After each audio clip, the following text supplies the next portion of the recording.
ሰሞኑን ያየነው በፌደራል መንግስት መሶብ በሚል የአጠቃላይ የአገልግሎት አሰጣጦች በአንድ ቦታ ላይ የሚልም ስላለ ይሄ ትልቁ መፍትሄ በመሆኑ ምክንያት ከዚህ ጋራ በተገናኘ ከከተማ አስተዳደሩ ጋራ እንዴት ምን አይነት ግንኙነት አለ?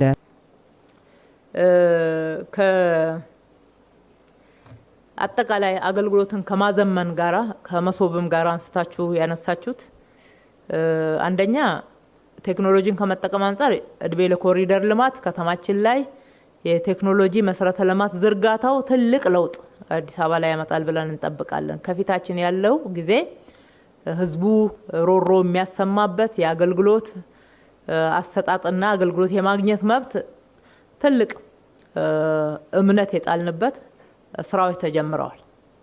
በአንድ ጊዜ አይለወጥም፣ ጊዜ ይጠይቃል። ነገር ግን ደግሞ የተጀመሩ ስራዎች በጣም ተስፋ ሰጪዎች ናቸው። አገልግሎታችን እንዲሳለጡ እንዲናበቡ ወደ አንድ ማዕከል እንዲመጡ እንዲሁ አይቻልም።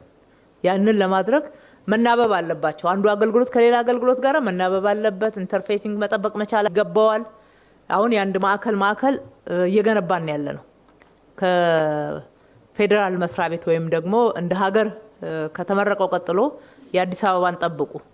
አዲስ አበባ በፍጥነት እናደርሳለን። እየሰራንበት ነው። ቀደም ብለንም ጀምረናል። ወደ 87 የሚሆኑ ዋና አገልግሎቶችን ዲጂታላይዝ አድርገናል።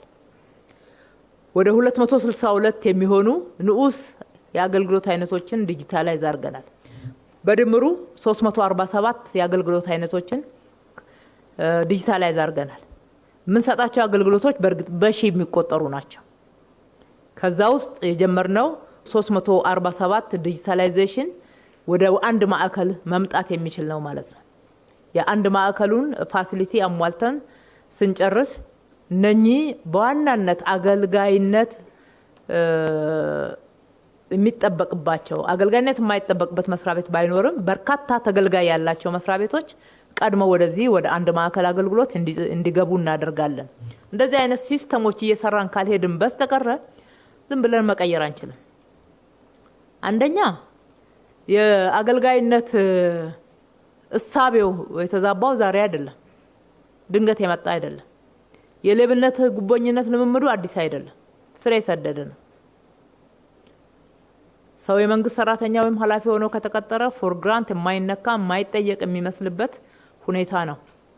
በሀገራችን ውስጥ ቢሮክራሲው ይሄ ልምምድ የሆነ በትክክል ያለ ማገልገል ቢሮ ገብቶ መውጣት እንደ ሰራተኝነት የሚያስቆጥር ህዝብን አለማክበር ብዙ ለውጥ ልናመጣባቸው የሚገቡ ጉዳዮች ናቸው። ነገር ግን ደግሞ በጣም በፍጥነት ወዲያውኑ እንደ ኮሪደር ልማት አቅደን ለውጥ የምናመጣበታል። የሰው ጭንቅላት ላይ ለውጥ መምጣት አለበት። ማህበረሰቡ ተገልጋዩ ራሱ ለውጥ ማምጣት አለበት። ጉቦ እየተሸከመ አመራሮቻችንን የሚያበላሽ ሰራተኞቻችንን የሚያበላሽ አለ። ስለተቸገረ ነው እንዳትሉ፣ የተቸገረ ብቻ አይደለም የሚያደርገው አላግባብ ተጠቃሚነትን ጭምር ለማግኘት ሲባል እንደዚህ አይነት ስህተቶች አሉ። ያንን ጫና የሚቋቋም ሰራተኛ አመራር ደግሞ እያበዛን እያባዛን መሄድ አለብን።